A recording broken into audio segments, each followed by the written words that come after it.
بسم اللہ الرحمن الرحیم سیدنا کریم صلی اللہ علیہ وآلہ وسلم۔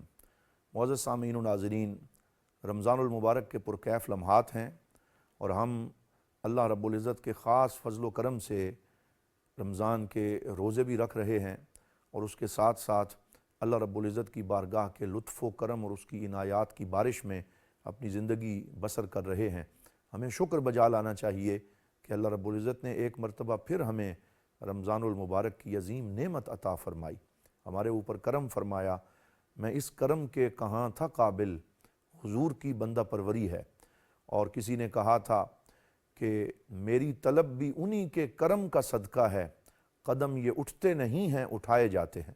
یہ ہمارے اوپر ساری مہربانیاں اللہ رب العزت کی اور سرکار دو عالم صلی اللہ علیہ وسلم کی غلامی اور نسبت کی وجہ سے ہیں۔ حضرات محترم، آئیے آج ایک بڑے اہم اور سینسٹیو ٹاپک کے اوپر ہم گفتگو کرتے ہیں، اور وہ ہے کائنات میں وجود شر کے اسباب۔ اس کی کیوں ضرورت پیش آتی ہے کہ ہم اس بات پہ غور کریں؟ کیونکہ آج کل جو ملحدین ہیں، جو ایتھیسٹ ہیں، جو وجود خدا کے منکر ہیں نعوذ باللہ، وہ بہت سے لوگوں میں یہ غلط فہمی پیدا کرتے ہیں کہ تم کہتے ہو کہ اللہ رب العزت ارحم الراحمین ہے، احکم الحاکمین ہے، بڑا کریم ہے، بڑا سخی ہے، لیکن دوسری طرف ہم دیکھتے ہیں کہ اسی خدا کی بنائی ہوئی اس کائنات میں لوگ مر رہے ہیں، زلزلے آتے ہیں، بڑے بڑے ڈیزاسٹرز ہوتے ہیں، اور ہاسپٹلز کے اندر لوگ درد اور تکلیف سے کرا رہے ہیں، اور اسی طریقے سے چھوٹے چھوٹے بچے اس دنیا سے بلک بلک کے کئی مر جاتے ہیں۔ تو پھر یہ ایک بہت بڑا تضاد ہمیں نظر آتا ہے نعوذ باللہ۔ یہ ان لوگوں کا اعتراض ہے کہ ایک طرف تم کہتے ہو کہ اللہ ارحم الراحمین ہے اور دوسری طرف اس کی کائنات میں یہ شر ہمیں نظر آتا ہے۔ تو اللہ رب العزت نے کیوں اس شر اور اس تکلیف کے وجود کی اجازت جو ہے وہ دی ہے، یا اس کا کیوں حکم دیا ہے؟ یہ سوال کر کے نعوذ باللہ وہ مسلمانوں کو، موحدین کو، توحید کے ماننے والوں کو دین سے برگشتہ کرنے کی کوشش کرتے ہیں، ان کی برین واشنگ کی کوشش کرتے ہیں۔ تو ضروری ہے کہ ہم ان ایام میں اپنے کلمہ گو مسلمانوں کو یہ بتائیں کہ اگر اس قسم کا کوئی اعتراض ہو تو پھر اس کا کیا صحیح جواب ہے قرآن و سنت کی روشنی میں، کیونکہ یہ قرآن حکیم پر غور کرنے کے ایام ہیں۔ حضرات محترم، جب ہم اس سوال کے جواب میں غور کرتے ہیں تو سب سے پہلی بات جو یاد رکھنے کی ہے وہ یہ ہے کہ اللہ رب العزت نے وہ شر کے وجود کی اجازت دی ہے، شر کے وجود کا حکم نہیں دیا۔ تو یہاں ان دونوں چیزوں میں بہت بڑا فرق ہے، اجازت دینا اور بات ہے اور اس کا حکم دینا اور بات ہے۔ تو اللہ رب العزت نے اس کی پرمیشن اور اجازت کیوں دی؟ اللہ تعالیٰ قرآن پاک میں ارشاد فرماتا ہے کہ ان اللہ لا یأمر بالفحشاء، کہ اللہ تعالیٰ کبھی بھی فحشاء کا، برائی کا اور شر کا حکم نہیں دیتا۔ اتقولون علی اللہ ما لا تعلمون، کیا تم اللہ تعالیٰ کے بارے میں ایسی بات کرتے ہو جسے تم نہیں جانتے اور اللہ پہ جھوٹ باندھتے ہو؟ ایک جگہ ارشاد فرمایا قل امر ربی بالقسط، اللہ تو انصاف کا حکم دیتا ہے۔ ایک جگہ ارشاد فرمایا ان اللہ یأمر بالعدل والاحسان وایتاء ذی القربى، کہ اللہ رب العزت عدل کا، انصاف کا، احسان کا اور قریبی رشتہ داروں کو عطا کرنے کا حکم دیتا ہے، اور اللہ تعالیٰ منع کرتا ہے فحشاء سے، منکر سے، برائی سے۔ تو یہ تو بالکل کرسٹل کلیئر ہو گیا، واضح ہو گیا کہ اللہ تعالیٰ کبھی بھی برائی اور شر کا حکم نہیں دیتا۔ جب حکم نہیں دیتا تو پھر ہمیں اس کی اجازت کیوں دیتا ہے؟ حضرات محترم، اس کا مرکزی سبب یہ ہے کہ اللہ رب العزت نے انسان کو ایک لبرٹی اور ایک آزادی بھی بخشی ہے۔ اگر اس کو صحیح اور غلط دونوں سائیڈوں کی طرف جانے کی پرمیشن اور اجازت نہ دی جائے تو پھر اس آزادی کا کوئی معنی باقی نہیں رہتا۔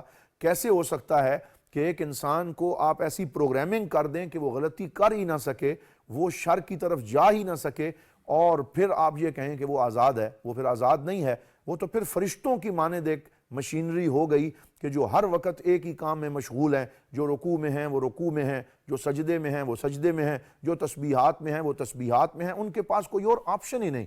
تو آپشن کا نہ ہونا یہ آزادی کو سلب کرتا ہے۔ اللہ تعالیٰ نے ہمیں آزادی عطا فرمائی، اختیار عطا فرمایا، اور اس اختیار کو عطا کرنے کے پیچھے یہ لاجک موجود ہے کہ پھر صحیح اور غلط دونوں راستے اسے دکھا دیے جائیں کہ اب تو اپنے اختیار سے کس پہ چلے گا، جس راستے پہ تو چلے گا اسی کے مطابق تجھ سے حساب لیا جائے گا۔ اسی لیے قرآن حکیم میں اللہ رب العزت نے ارشاد فرمایا الم نجعل لہ عینین ولسانا وشفتین، یہ کیا ہم نے انسان کو 2 آنکھیں نہیں دی؟ کیا اسے زبان نہیں بخشی؟ کیا ہم نے اس کو جو ہے وہ کان نہیں دیے؟ یہ ساری بات کرنے کے بعد فرمایا وَهَدَيْنَاهُ النَّجْدَيْنِ کہ ہم نے اسے دونوں راستوں کی طرف رہنمائی کر دی کہ یہ خیر کا راستہ ہے، اس پہ چلو گے تو جنت ملے گی، یہ شر کا راستہ ہے، اس پہ چلو گے تو آگے دوزخ کے شعلے جو ہیں وہ الاؤ دہک رہے ہیں، اب تم نے خود بچنا ہے۔ تو یہ کائنات میں وجود شر کے اسباب میں سے ایک بہت بڑا ریزن ہے کہ انسان جو ہے اس سے امتحان، یہ دنیا دارالامتحان ہے، اور امتحان اور ٹیسٹ جب لیا جاتا ہے تو کبھی بھی جو ٹیسٹ دینے والا اسٹوڈنٹ ہے اس کو یہ نہیں کہا جاتا کہ تم نے صرف صحیح جواب ہی لکھنا ہے، بلکہ اس کو اختیار ہوتا ہے، وہ چاہے تو صحیح لکھے، چاہے تو اس میں غلطی کرے، اگر غلطی کرے گا تو اس کے نمبر کاٹ لیے جائیں گے، اگر صحیح لکھے گا تو وہ پہلے نمبر پہ آئے گا، اسے پوزیشن ملے گی، اس کو عزت جو ہے وہ دی جائے گی۔ تو یہ ایک سبب ہے۔ پھر اگر ہم دوسری طرف آتے ہیں تو ہم یہ دیکھتے ہیں کہ بڑی بڑی سپر پاورز ہیں، امریکہ ہے، وہ اسٹیچو آف لبرٹی بنا کے اس چیز کا دعویٰ کرتے ہیں کہ ہم ہیں جنہوں نے انسان کو آزادی دی ہے، غلامی سے نجات دی ہے، میگنا کارٹا کی بات کرتے ہیں، حقوق انسان کی بات کرتے ہیں، لیکن ہم دیکھتے ہیں کہ آزادی دینے والا انسان کو کوئی اور نہیں، خود اللہ رب العالمین ہے، جس نے قرآن حکیم میں اعلان فرمایا لا اکراہ فی الدین قد تبین الرشد من الغی، کہ دین میں کوئی جبر نہیں، دین میں کوئی پابندی نہیں، بلکہ اللہ رب العزت نے حق کے راستے کو واضح فرما دیا۔ دوسری بات یہ ہے کہ جو لوگ یہ کہتے ہیں کہ یہ ایگزسٹنس آف ایول کی جو پرابلم ہے یہ کیوں ہے، یہ وجود شر کا مسئلہ کیوں ہے، تو ہم انہیں کہیں گے کہ شر استثناء ہے اور رحمت اصل ہے۔ تو اصل کو بھی تو دیکھو، کوئی آدمی تم کہتے ہو مریض کیوں ہیں، تو کیا ساری دنیا کے اکثر لوگ مریض ہیں یا زیادہ ٹھیک ہیں، زیادہ تندرست ہیں، ان کو اللہ نے صحت کی نعمت عطا فرمائی ہے، ہاں کچھ مریض بھی ہوتے ہیں۔ کیا ساری زمین جو ہے اس کے اوپر استقرار اور استحکام رہتا ہے، یا نعوذ باللہ ہر وقت ہی زلزلے رہتے ہیں؟ ایسا نہیں ہوتا، کبھی کبھی کسی خاص حکمت کے پیش نظر زمین لرزہ براندام ہوتی ہے، وگرنہ زمین کو استقرار بخشا گیا ہے۔ معدنی ذخائر اصل ہیں اور زمین سے نکلنے والے لاوے یہ ایگزمپشن ہے، یہ استثناء ہے۔ اسی طرح صحت اصل ہے، بیماری استثناء ہے، تو پھر اللہ تعالیٰ کیوں بیماری کی طرف لاتا ہے؟ فانظر الی آثار رحمت اللہ، تاکہ لوگ اللہ تعالیٰ کی رحمت کو پہچان سکیں۔ جب کوئی بیمار ہوتا ہے تو بیماری بھی اس کے لیے رحمت کا ذریعہ بنتی ہے، وہ اپنے رب کو یاد کرتا ہے، دعا مانگتا ہے، اللہ تعالیٰ پھر اسے صحت عطا کرتا ہے، پھر وہ اللہ کا شکر ادا کرتا ہے۔ بیماری نہ ہوتی تو صبر نہ ہوتا، صحت نہ ہوتی تو شکر نہ ہوتا۔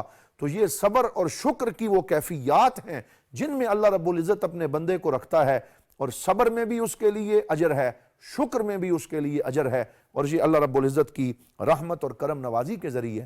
پھر حضرات محترم آپ یہ دیکھیں کہ اگر دکھ نہ ہوتا تو نعمت کی قدر کیسے آتی، اگر تکلیف نہ ہوتی تو صحت کی جو قدر اور قیمت ہے اس کا اندازہ ہمیں کیسے ہوتا۔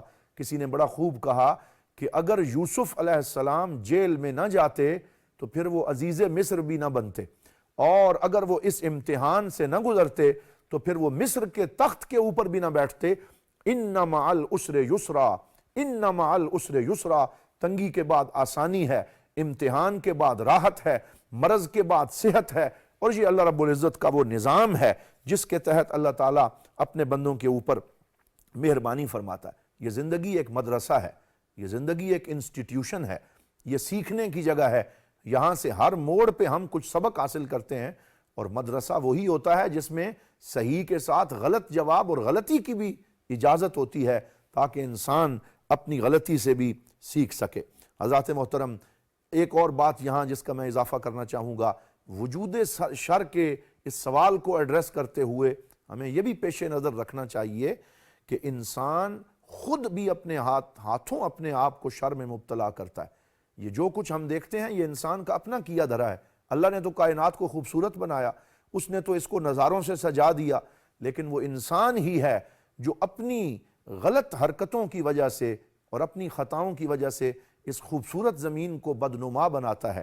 اسی لیے اللہ رب العزت نے قرآن حکیم میں ارشاد فرمایا وَلَا تُلْقُوا بِأَيْدِيكُمْ إِلَى التَّهْلُكَةِ، ہم نے تمہیں صحت دی، ہم نے تمہیں فراغت بخشی، ہم نے تمہاری رگوں میں گرم خون دیا، ہم نے تمہیں قوت گویائی عطا فرمائی، ہم نے تمہیں قوت سماعت و بصارت عطا فرمائی، کیا کیا انعام ہے جو ہم نے تمہارے اوپر نہیں کیا، اب تم ان چیزوں کو سنبھالو، ان نعمتوں کی قدر کرو اور اللہ کا شکر ادا کرو۔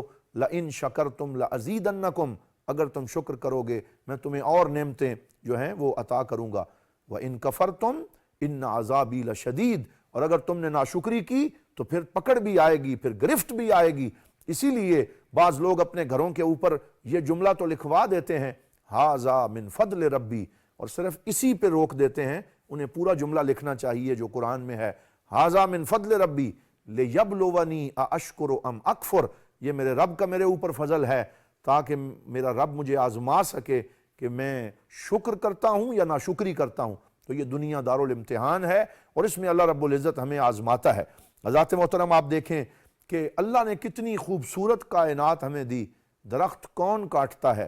یہی حضرت انسان ہے جو اپنے ہاتھوں سے درختوں کی کٹائی کر کر کے سیلاب کا سبب بنتا ہے اور زمین ڈی سٹیبلائز ہوتی ہے انسان کی اپنی غلطیوں کی وجہ سے۔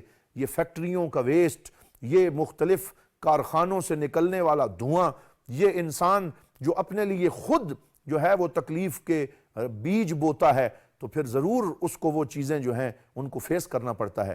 اسی لیے اللہ رب العزت نے جو ہمارے لیے زندگی کا طریقہ بنایا ہمیں اسی پہ چلنا چاہیے۔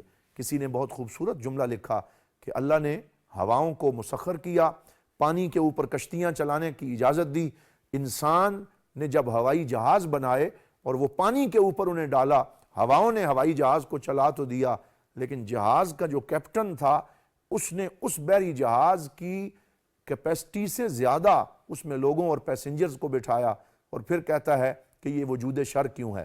بھائی تم اگر ان رولز کے اندر رہتے تو کبھی اللہ رب العزت کے قوانین فطرت کو اگر تم فالو کرتے رہتے تو تمہیں یہ دن نہ دیکھنا پڑتا۔ تو حضرات محترم، ایک اور بات وہ یہ کرتے ہیں، آخر میں وہ عرض کروں گا، وہ کہتے ہیں موت بہت بڑی ناانصافی ہے، نعوذ باللہ، اللہ مارتا کیوں ہے؟ اگر وہ دیکھ لیتے تو موت کے اندر بہت بڑی رحمت کا پیغام ہے۔ موت ناانصافی نہیں، موت ایک حالت سے دوسری حالت میں منتقل کرنے کا نام ہے۔ موت عدم محض نہیں، موت کو سمجھا ہے غافل اختتام زندگی، ہے یہ شام زندگی صبح دوام زندگی۔ کون کہتا ہے کہ موت آئی تو مر جاؤں گا، میں تو دریا ہوں سمندر میں اتر جاؤں گا۔ موت بھی ہمارے لیے ایک رحمت ہے، وہ ہمیں یاد کرتی ہے، اور انسان جب اپنی اس اگلی جہان میں جاتا ہے تو اللہ رب العزت نے اس کے لیے وہاں بھی جنتوں کے سامان رکھے ہیں۔ میں امید کرتا ہوں کہ یہ بات ہم نے سمجھ لی ہوگی اور اسے ہم نے انڈرسٹینڈ کر لیا ہوگا۔ آئیے رمضان المبارک میں یہ دعا کریں کہ اللہ تعالی ہمیں قرآن کا فہم نصیب رکھے اور مزید علم عطا فرمائے۔ والسلام علیکم ورحمۃ اللہ وبرکاتہ۔